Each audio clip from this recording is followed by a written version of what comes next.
Right now, we are talking about what happened yesterday overnight. Columbia City Council giving a second reading to a temporary ban on issuing any short-term rental permits. This all comes after a shooting at an Airbnb over on Lincoln Street in Columbia. And the shooting left one person dead and wounded three others. It happened earlier this month. But are there any statewide regulations on short-term rentals? That's the question tonight. Some lawmakers say there should be. Right now, News 19's Josie Frost joining us from the State House. South Carolina has no statewide laws regulating short-term rentals, but several bills that were filed this session would change how they're licensed or prevent any counties or cities from banning them themselves.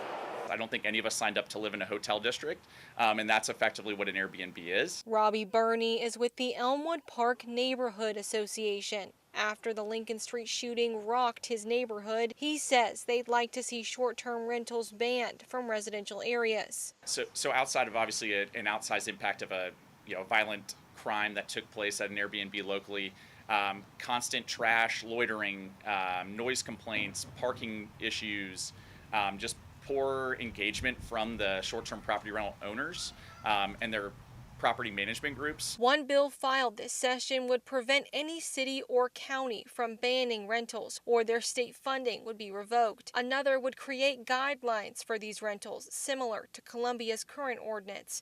It would require anyone with 3 or more rental properties to have a real estate or property manager license. Both bills are sponsored by Representative Lee Hewitt. Like everything, 1 or 2% of the people cause problems for the 98% of the people that are doing the right thing.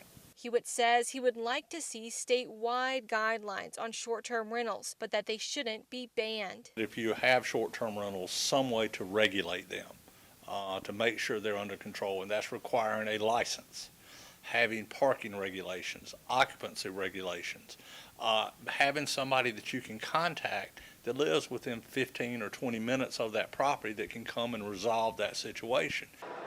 As for Columbia's moratorium, that's just a 1-year ban on issuing any more permits. But Columbia's ordinance could be changed if lawmakers pass any competing legislation when they return in January. Reporting at the State House, Josie Frost, News 19 WLTX. All right, Josie, thank you so much. Let's talk about your forecast and get you ready